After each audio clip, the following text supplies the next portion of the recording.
All right. Welcome, everybody. How are you? Today we have Marc Wolfe on the podcast. Welcome, Marc. Hey, hello, John. Great to be here. So a friend of mine, Carrie Childers, said, hey, there's this guy and he's from Jersey and he's actually like really cool. Cause like I went to college on the East Coast and you Jersey guys, I got to tell you, you have a reputation, but actually some of my best friends, Marc, I got to tell you, come from Jersey. It is like, it's like this hidden gem that nobody knows about because they think of Newark. Right. But here's what we're going to be talking about today. Marc and I were talking about the title of this, and what this is: overcome imposter syndrome.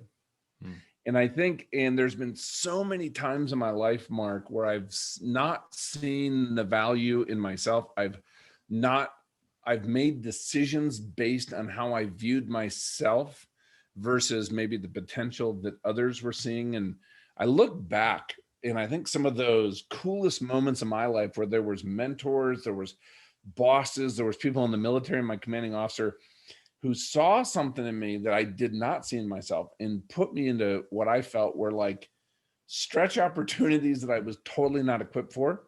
And then they actually turned out, they weren't a disaster, or they turned out absolutely phenomenal.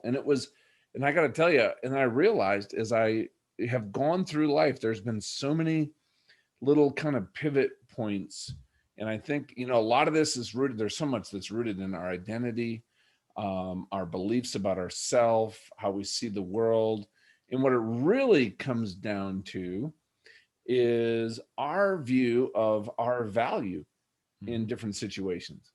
And I think a lot of us have a skewed sense of value. So this is something Marc and I do. We talk about this with our clients a little here. Let me give you a little background on Marc. We're going to dive into this. So Marc, you're an executive coach and, here, let me just read your bio. In a world of constant change, it's becoming even more difficult for leaders to pick the right change at the precise time. Marc helps leaders overcome the barriers to change so they can see around the corner and far down the horizon. Marc's unique approach to leadership and purpose uncovers key obstacles affecting individuals, team performance, and guides them to become the leaders they were created to be. And I'm excited to have this conversation. You're down in Franklin, Tennessee now, and one of the people I just truly respect introduced us. So let's do this, because I know you have so much to say on this subject. This is something you've thought about, you've studied, you've helped some amazing people through this from all walks of life. But bring us back and just kind of walk us a little bit through your journey that's kind of really led you to be able to be in this position to do what you're doing now. Yeah. Thanks, John. Thanks for opening with some of your story too, because that's kind of truly who I am. I love hearing people's stories because within that is the value of understanding where they want to go, right? Your past, some of the things that have happened in your life and some of the struggles really define like what you want to overcome. And you're right. I grew up in New Jersey, and with that comes the stigma of being, the TV shows have not helped, but and the accent and Cape Boss. Hey, what exit exactly? And the tolls. So New Jersey is definitely a thing, but I've escaped that. And for the last 11 years, I've lived down in the South in outside of Nashville and Franklin.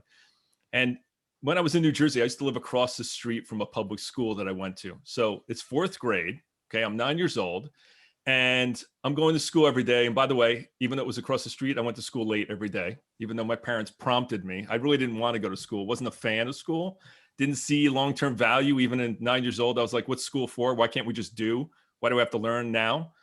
And as I was going to school, there was a new teacher in our class, and she would go and hand out tests or hand out things to study. And the kids would have questions and she just wouldn't answer them. So I was a better than average student. So I would get my work done and kids would come up to me and ask me and say, hey, Marc, I don't want the answer. I just want to know how to do this. So I would help them. So every day I would help these kids. And then a few times a week, the teacher would kick me out of class. So the process, what you were learning made sense to you, and you just had this kind of innate ability to teach versus just say, hey, the answer is 31.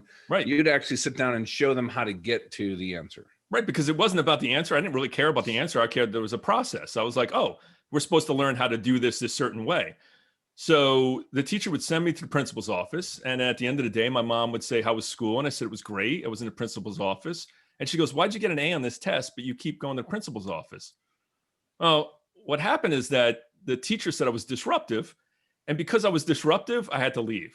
So understand, I'm pretty much an A student that didn't want to go to school. I wasn't one of those brainiacs that was like trying to prove that I was smart. I just wanted to help people. And they literally, the principal said to me, is like, we can't have you here. I'm like, I'm in public school.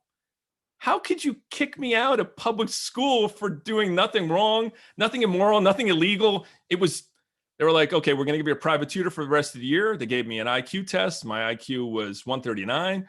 And they said, okay. And I had to, so that kind of crushed me for a little while. To be kicked out of public school was kind of humiliating. But ultimately, I learned that I was actually, by the way, that teacher at the end of the year, she was fired.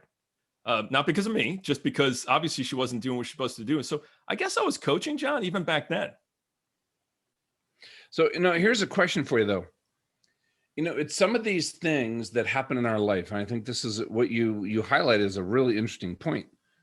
So you're helping people in your mind. The feedback you're getting is that you're disruptive. Mm-hmm. And then you're kicked out of school, which is probably a little embarrassing. Mm-hmm.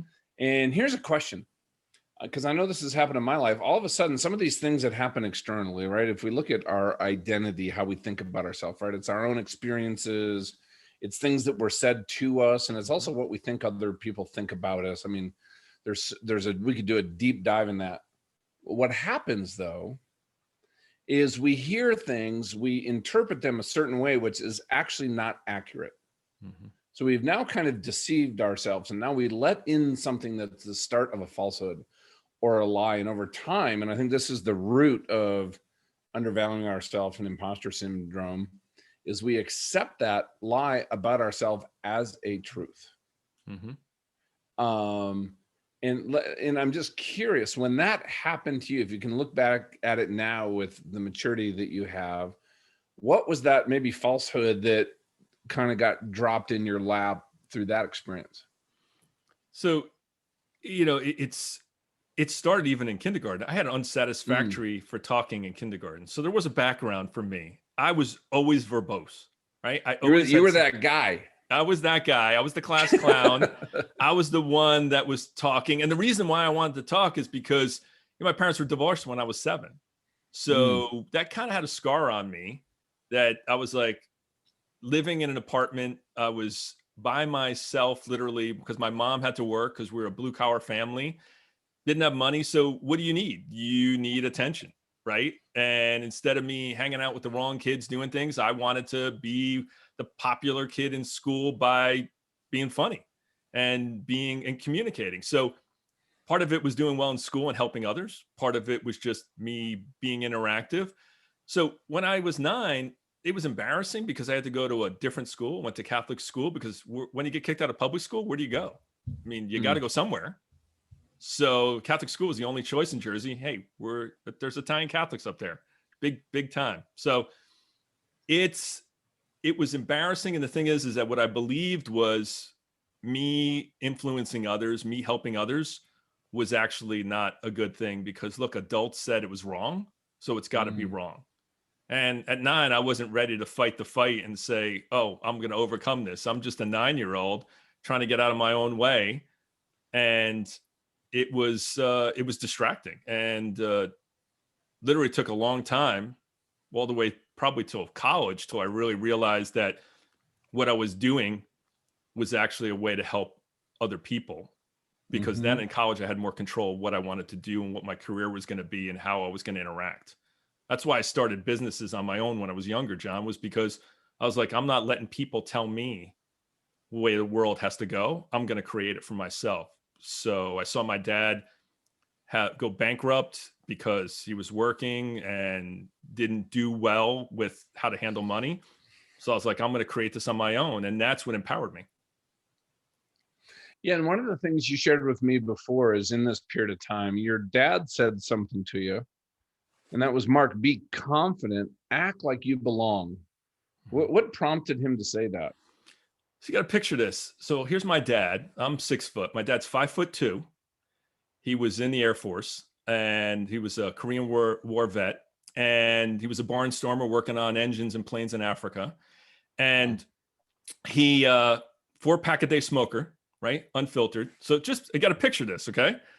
So, and here's me, right? And I'm taller than him at a young age. And he said, be confident, act like you belong. And so you're thinking, okay, what would that mean? Well, I watched my dad literally get into events. I watched him get and autograph some people. I watched him take me to some of the best restaurants because he said, son, I want you to be able to do what I was never able to achieve. And part of that was going to the top of the World Trade Center. There was a restaurant called Windows on the World. This was obviously a long time ago, right before 2001. And we went there. We went and did things. He showed me where all the forks and knives and how to eat the right way and how to dress the right way. And he's like, son, when you walk into some place and there's a $3,000 suit, do not be impressed and do not act like it is not within your reach. Even if you don't have the money, because nothing is better than you and you are better than no one else. Understand where your role is in society. So it's not fake it till you can make it. It is, nothing should be where you're looking at it and go, oh, I can't do that. He's like, be confident, act like you belong. And that's worked because I saw him do it in the most unlikely character to be able to do this in his whole life. And that's what he instilled in me. And our 2 daughters are confident because of that. And there's a difference between confident and arrogance. I am confident because I believe there's still more to learn, but I believe that I know who I was made by, what my purpose is, and what I'm supposed to do. Yeah, that's a good point, right? It's interesting. You look at some leaders that I talk to, especially, as Christians. I actually think it kind of amplifies this problem, right? Of not doing things. How about this? False humility is how a lot of times it comes across to me, and I love the word. Confidence is that if I'm not good at something, but I know I need to be to do what's on my heart in business and a nonprofit with a passion or a cause. I know that I can put in the work. I can put myself in uncomfortable situations to try to get better at something so that I can do more in the world and then not take the credit. It's when we start either taking the credit or we know we're good at something and because God has just given us that. And then we're not turning it up to a 10, right? It's like we're not stewarding it well. And we're almost using this excuse of false humility to not put in the work or the effort using that skill out in the world. Yes. I don't know if that makes sense, but sometimes it just frustrates. We have a gift, right, John? John, we have a gift. We're supposed to use it all the time. And it's funny, my daughters remind me as they were growing up, they're like, Dad, you can only help those who want your help. And that was humbling because I was like, I can help anybody because I know what I'm supposed to do. So I can have a 10-minute conversation and ask great questions and help people. But the thing is that, but you can't help them do anything more than they don't want to do and they're not ready to do. And I was like, here's my kids actually educating me on things and giving me perspective. So, we talk about like things that we didn't do on our own. When I was in college and I'm starting businesses and doing things because I was like, oh, I'm a photographer. And when I had an internship for the New York Giants, I wasn't even a football fan, right? They could have said the Cleveland Browns, not that there's anything wrong with them. And I would have taken them. There is. We'll just not go there though. But the point is that I wanted an internship with something that a school of 13,000 other people didn't get a chance to do. And I wanted to be able to take that. And it was offered to nobody else. It was offered to me because I had a side conversation. I was a photographer. And they said, hey, you want an internship with New York Giants? I was like, yeah. And this was when Phil Simms was there and Lawrence Taylor. I mean, this was 1989. So I know it's a long time ago. But what the thing is that, John, you know what? I know I didn't do that on my own. And I know that the businesses that I started when I was an Apple dealer in the 90s, when everybody else was making fun of Macintosh and nobody had iPhones because they didn't exist, and people are later making fun of the Newton and other things that have now helped evolve into other products. I realized when I started that and I was doing work around the country with Fortune 100 companies, I realized it wasn't me either. the thing is I look at these opportunities and I said, this is all part of the pathway to help reach other people that I wouldn't have had access to if I wasn't paying attention and understanding that this is all part of the journey. Do you think I didn't have the imposter syndrome, thinking, here's this guy from New Jersey with divorced parents that got kicked out of school, that I'm going to be able to do all this ton of stuff, and I'm going to be taking pictures of George Herbert Walker Bush and Al Sharpton and Jesse Jackson and Al Gore and Cindy Crawford, the supermodel. I'm going to be doing this, like, me? Yeah. So when those thoughts came into your head, so I know you kept taking those steps forward versus stopping. And I think that's an important point I'd like to talk about, because I know your mom, especially through high school and college, had a big influence on you. I think she might have probably shared some things, did some things with you that really kind of equipped you into those moments of doubt later on, right? Yeah, my mom. So again, my mom didn't even graduate high school, right? She's in her late 80s now, and she still lives on her own. She'll cooks her own meals. She's a typical Italian mom, cares about her kid, will do anything, give your shirt off her back to be able to help. So my mom was doing these jobs, being a latchkey kid, doing things on my own. And because she worked in food service, I got to go to college. And I mean, how grateful are we supposed to be for our parents, no matter how bad things have been, what they have sacrificed to bring us into the world? But even beyond that, to go and look and say, hold on, Mom, you worked all these hours. This is what you've done. This is how you helped me. This is how you always did my laundry. Again, Italian mom, love that. That stopped with the wife. Wife was like, you know what? That's your mom. I'm not doing your laundry like your mom. Don't live with your mom if you want that. So yeah, that's what happens when you don't marry an Italian girl, by the way. But she was always there to support me. And the thing is that she believed in me and saw things. And again, I know that's what a lot of people say, well, that's your parents. And I was like, but if she wasn't there to help me when things weren't at a perspective, which it can easily went bad, I think that's really what changed things for me, was seeing that she saw the skills I had early and be able to like leverage that and go, Mark, you really help people and ask questions that other people don't ask. She's like, I think you really need to continue to keep asking questions and talk less and ask more questions. Mm-hmm. All right. So let's do this. I think this would be kind of fun. So everybody, you've got people out there listening, that every one of us have had this either imposter syndrome. And I know for myself, Mark, people talk about the fear of failure. I think something that actually stops people is the fear of success. And I think it's actually has the potential to be more powerful. And here's why. If I don't see myself as somebody that could be a good leader, and all of a sudden I'm on the path toward that, and what's happening in my life is out of alignment with how I see myself, because I have done this. I've done this a couple of times when I first started doing some technology startups. I started making decisions that were in alignment of the, I guess, that person I saw as the imposter. I didn't know that term at the time. And I'll tell you this right now, I sabotaged my success a couple times because of a very poor self-image. I mean, I grew up in a middle-class family. I went in the Navy, and all of a sudden my dreams were coming true, and I got injured, and the Navy asked me to get out. So my dream that I'd had since a kid was ripped away. And so let's do this. Let's just say that you and I were sitting around a fire pit, and somebody came up to us and said, man, this whole thing you're talking about, not feeling valued, imposter syndrome, really uncomfortable taking that next small step forward. That just seems so out of my comfort zone. I'm just not going to do it. We're both coaches, right? What questions would we ask them to start getting them back on a better track? Yeah, there's so many different ways to go, right? Yeah, let's have fun. Let's help the folks that are out there listening right now. Yeah, so you're right. Fear of failure, fear of success, right? But what does it come down to? Fear. What do you believe is really going to happen? So the fear of failure is, well, I'm going to be embarrassed, or this won't look good, or it's mostly about emotion. What's going to happen, right? Fear of success is, well, how is this going to be sustainable? What if I get this and it changes who I am, or what am I going to have to give up to do this? I've looked at other people.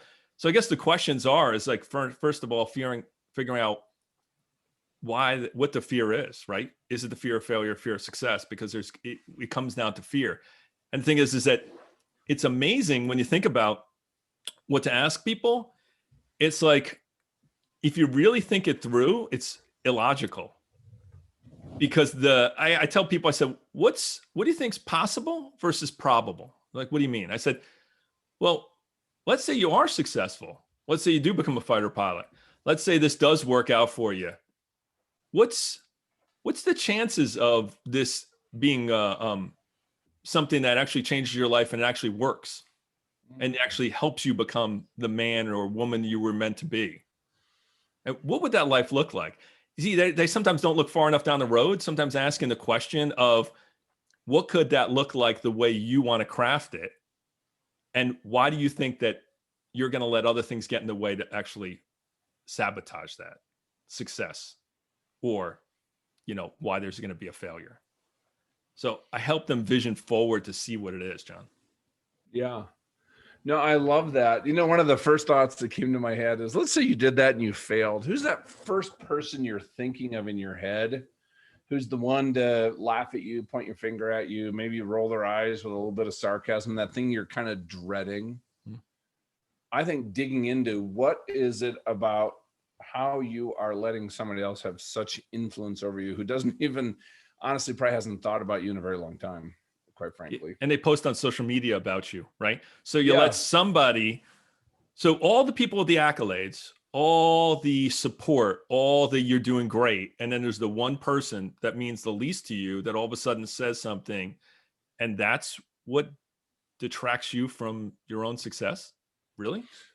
So you're living for others more than you're living for yourself, in essence. Because if you're going to let, like, John, I meant the same thing. It's like, I'm supposed to be writing a book. I have thousands of words written and I haven't done it. And the reason I haven't finished it yet is because I'm concerned to say, well, if I write this book and people don't like it because they're like trying to compare it to there's nothing new under the sun and everything else, I was like, well, why am I writing it? I just finished my book, Mark. I know exactly what you're talking. Look at, here it is, man. So, here's something else, but it was a process. People dealing with imposter syndrome. Maybe here's a question you can ask yourself, because this is what I've seen working with clients, right? Do you think about this task that maybe you're afraid of moving into? Do you have the knowledge? Do you have the experience? Do you understand how to work well, right? Not to crush it. Like, that might be too high of a standard.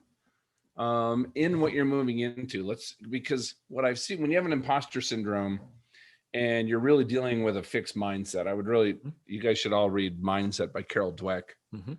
Often what happens is we see things that we've done in the past because it's out of alignment with really some of that identity things, is, hey, I was just lucky. Not that I'm good at it, not that I'm skilled.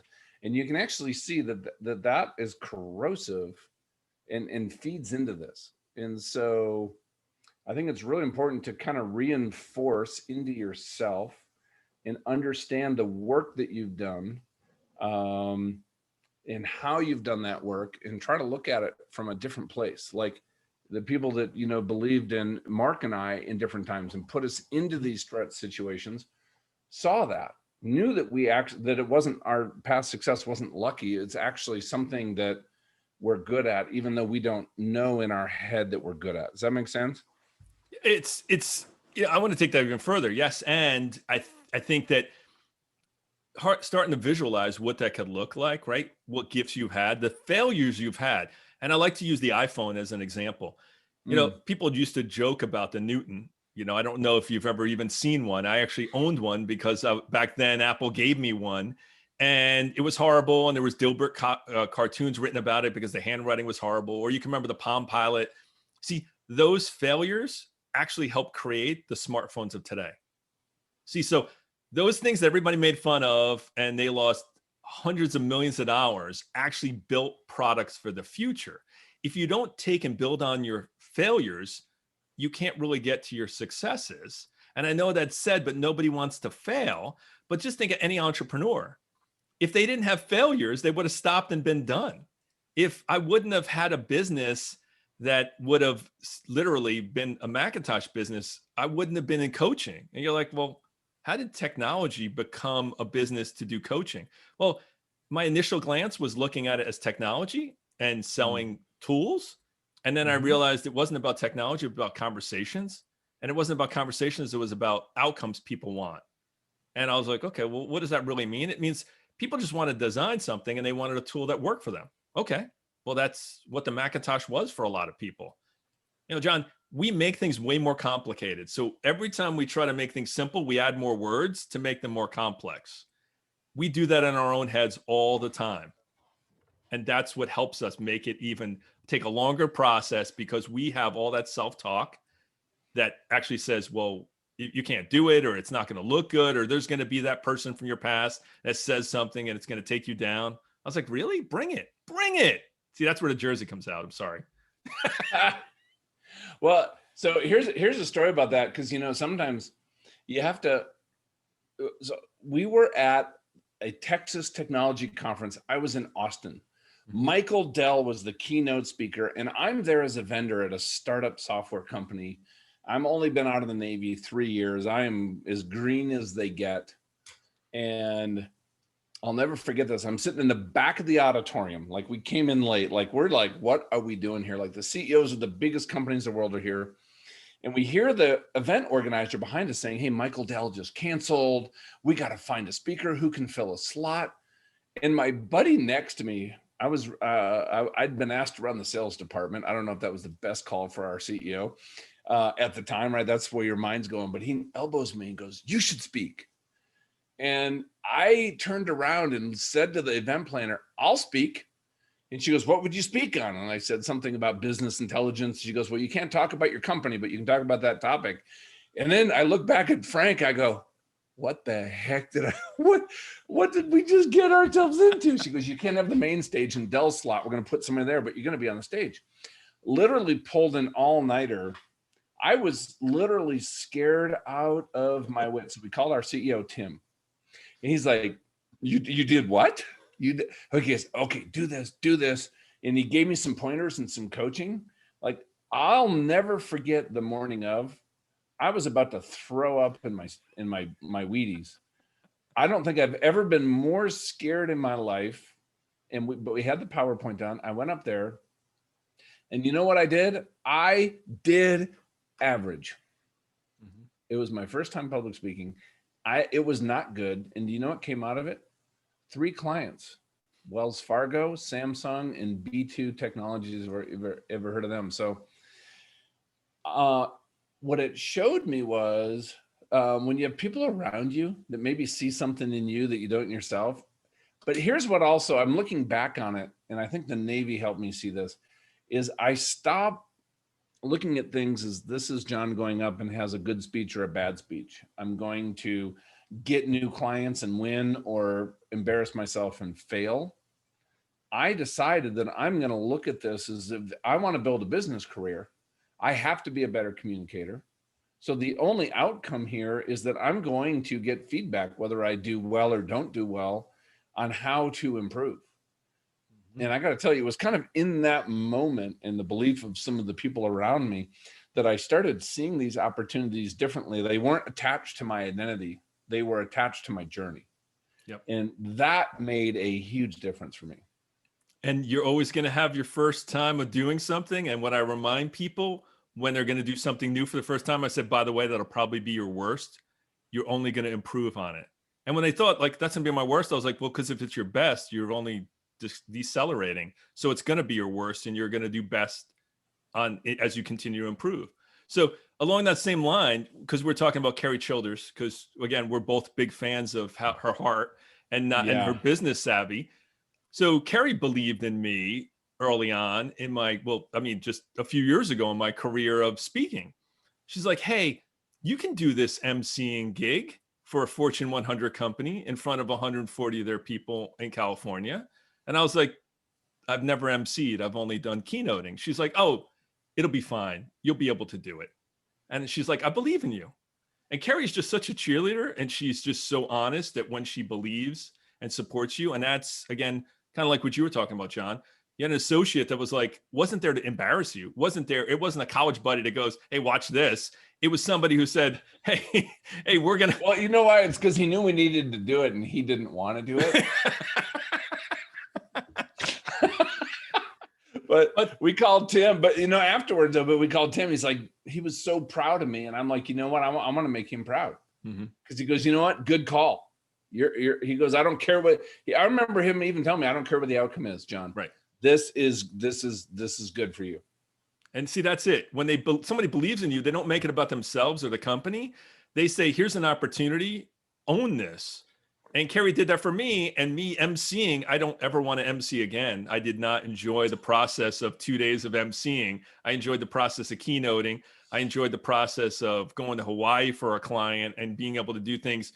But when you see somebody believe in you and know you have this skill and it's just you in your own way, when they do it and you're done, and it was, nauseating and nervous and stuff. I still get nervous before podcasts. It keeps me grounded, but it doesn't keep me from doing things. There's a difference between something that keeps you in your head to go and say, be on the top of your game, versus I don't care, happen what may, and I'm just going at it. But then there's all the people that don't do it at all, right? So I don't care how you get there.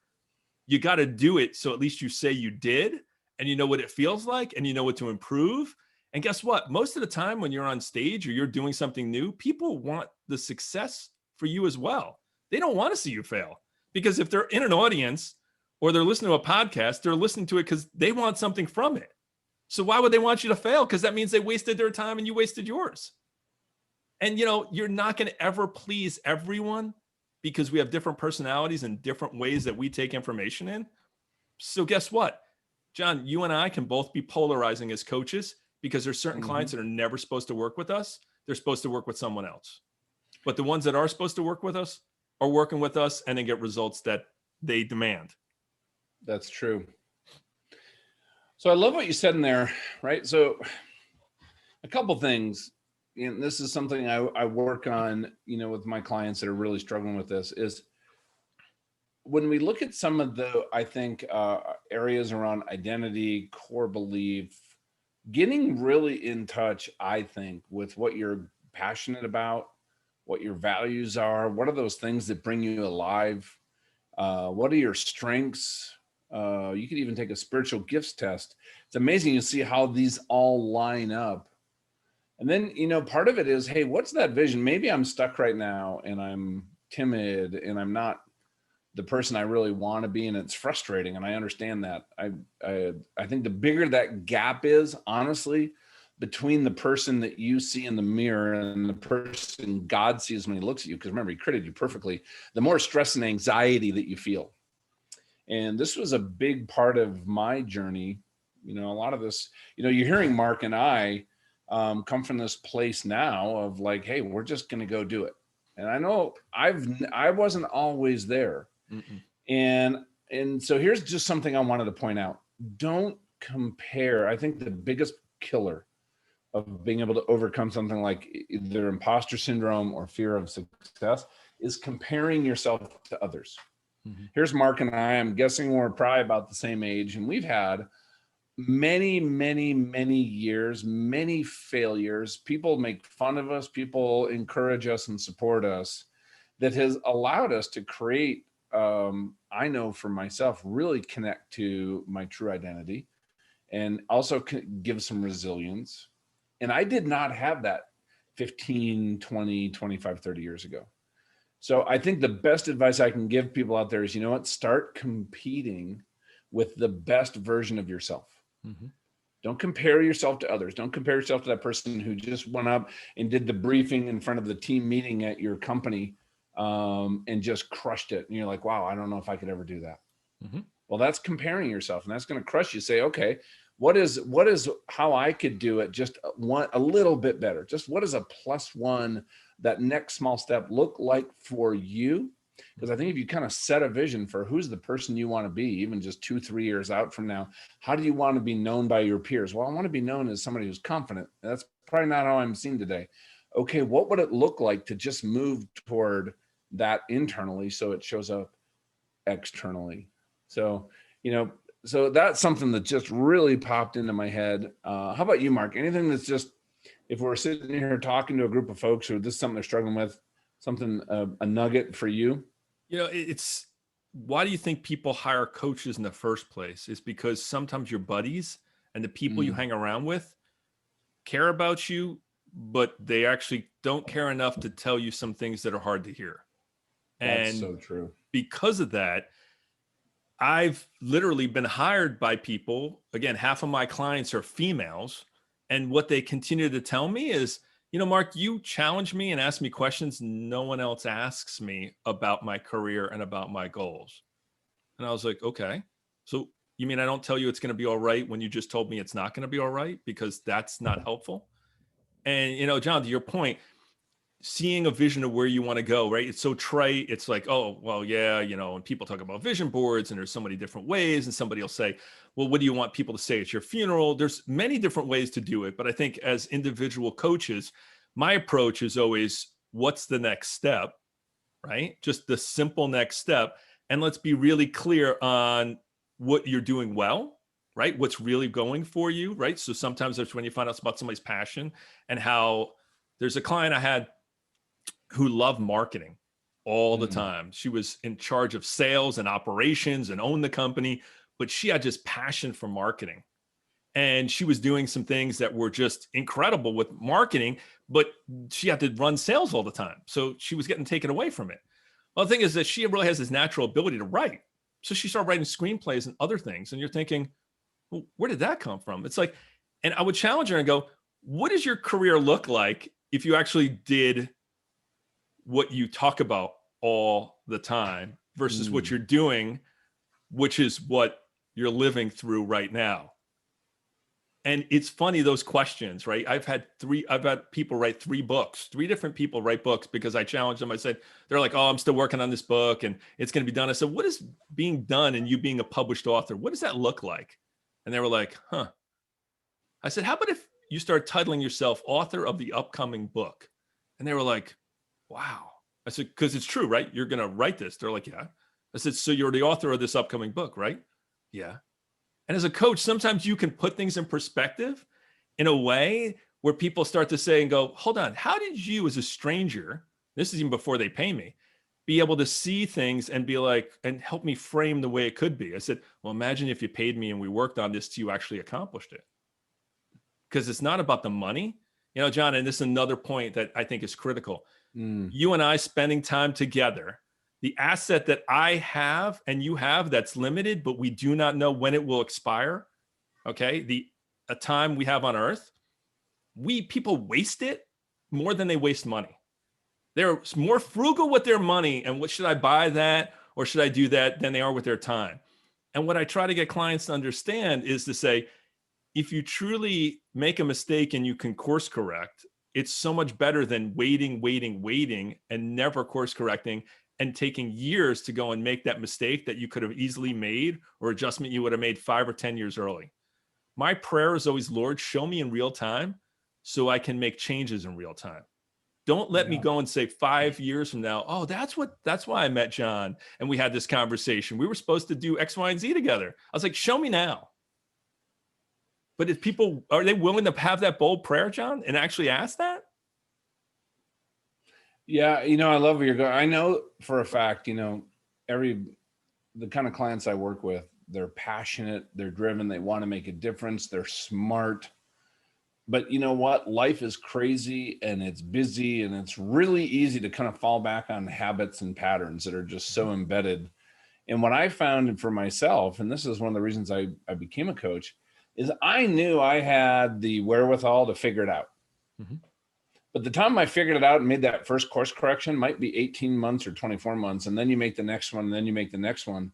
What I found was, what if I could actually make each one of those and get to those inflection points every 2 or 3 weeks? Right. So where I am in 2 years from now doesn't even resemble where I would have gotten on my own. Now, it just like compresses this timeline. And I agree with you. I think I had a guy hire me once. This was interesting. He didn't want any coaching. at all. He didn't want me to ask any questions. Okay. He ran this massive manufacturing concern. He wanted one person to share all the stuff that was going through his head verbally and then feed it back to him, reframe it and feed it back to him so he could hear from somebody who's outside of his world, so there's no judgment, his own language. So he could, as he heard it fed back to him, identify mindsets, poor decision, limiting beliefs. And I got to tell you, we worked together for 2 years, and those were our sessions together. Was he would just give me this whole download and then say, "Okay, what did you hear?" Oh, man, And I would point some things out. That must have been awesome. And I'd even start asking some questions. But I got to tell you, this guy, he's one of the wisest leaders I've ever met. I am not an expert in his industry. I could not any kind of advice or consulting to what he did and at the level he was at was completely out of my wheelhouse. But I knew I could show up and serve him. And he's one of those guys, like when I got first introduced to Marc, I'm like, I'm not the right guy. Like, what am I doing here? This is stupid. I'm just going to embarrass myself showing up trying to tell this guy I could coach him. What he liked was the fact that I think because I realized that I did have a limitation from the perspective of what I understood coaching to be at the time. This was early on. So I said, I'm just going to show up and listen and ask questions and not say a thing about myself or what I do, which is why he ended up hiring me, by the way, because I just showed up really in a place of humility. And I was there to serve somebody who I respected from what he does in the community. And it turned into a great, now, many years later, a great friendship. That's fantastic. Yeah. See, yeah. I just, people can use coaching in so many different ways. I say no more than yes, right? I want to make sure going back I have to a very small number of clients. I want the right clients that say what they're going to do and do what they say they're going to do. And when they start, and here's another thing I think people need to understand about coaching, and this isn't a pitch for coaching. This is, how are you going to get over imposter syndrome? How are you going to get over those limiting beliefs? How are you going to get past that, now there's diversity. And I want to talk about diversity of thought, right? If you don't start changing the way you think, you can act the same way, but if you don't think differently, nothing changes. So part of coaching is understanding, how do I think? What are my limiting beliefs? Why am I afraid to do that? What would this look like? And what am I giving up to make this happen, right? Am I giving up time? Am I giving up money? Am I building relationships? How many executives do you know, John, that you've met and literally you watch them in their $1, $2, $5 million homes and you look and they said, don't know my family, haven't spent time. They've accomplished more things than most people, but what sacrifice have they made? And yet you still, and you still challenge them and they're like, yeah, I was just ready to be found out, which is not from doing something wrong. It's that imposter syndrome. It's the whole, I just, I had to do this to get that, to be able to make this happen. And it's just a house of cards. It's just going to fall apart if this one thing, just because I can't sustain this on my own. You are, well, it's an interesting point, because that's the other side of the coin. I've seen people with imposter syndrome because how they were raised. So they're trying to play to the high school crowd or their parents. And so they're so focused on succeeding, working crazy hours that, financially from the balance sheet perspective, they're like, see, but they still never dealt with the core and the root stuff. And they everything else in their life is carnage. And I've seen that. I've been there where guys a friend of mine, that completely imploded. And he and his wife ended up homeless after 2008. Everything was in real estate and he'd worked for 15 years, destroyed everything around him. His wife stuck with him through all this, but they lost everything. And I've seen also people lose their family. So I think this is something, if you guys are just resonating with just elements of this conversation, find a coach, talk to somebody, reach out, because this is something that it almost makes me think of, you got this beautiful Ferrari and it's sitting there and the engine is just roaring and you got your foot on the accelerator and the wheels are spinning and smoke's flying, but you got the parking brake on. You need somebody to help you figure out how to take the parking brake off. So with that, your website is Marc, M-A-R-C, as in Charlie, Marc A. Wolfe, W-O-L-F-E, marcawolfe.com. If you'll connect with Marc, he's awesome. Stay connected. And Marc, just as we wrap up, just final thought for anybody listening. Do what you were created to do. And the best way to figure out what you were created to do, I mean, I believe it's through prayer. For me, I know it's through prayer, and I know who I was created by. So he's advised me through the Holy Spirit what I was created for. If you're not at that place in your life yet, or even if you have been and you've drifted away for whatever reason because of what's going on in today's world and the economy, reach out to somebody who's going to challenge you, right? Somebody who's going to give you that candor and actually help you see things, because it's difficult to do on your own. And sometimes you just can't see, and you've tried everything and you're just not able to get there. That's why you need somebody who's literally going to tell you things that you have to face. And sometimes they're so fundamental. So John, I know that we both challenge people, but we do it out of a heart of love, not to break people down. And that's, I think, what's different in coaching and also with our faith. Yeah, love that. Thank you, Marc, for coming on. Thanks for setting the way. And I'm excited, my friend, to read your book when it comes out. Well, it's called Yeah, But, by the way. It's going to be called Yeah, But, Excuses yeah, and but Alibis. Instead of yes, and? It's not yet. It's Yeah, But, because each chapter is about why it's an excuse, why you wouldn't start, continue, or finish things. So that's going to be, you know what, that is needed, because we all have many of those yeah, but moments, those handicapping statements that's a whole nother conversation. So yes, when it's ready, you got to come back on, because those self-handicapping statements that we make, they can just destroy our performance. So we will do that. Keep rocking, my friend. You're the best. John. Appreciate you. Dude, that was awesome. I wish we had a little more time.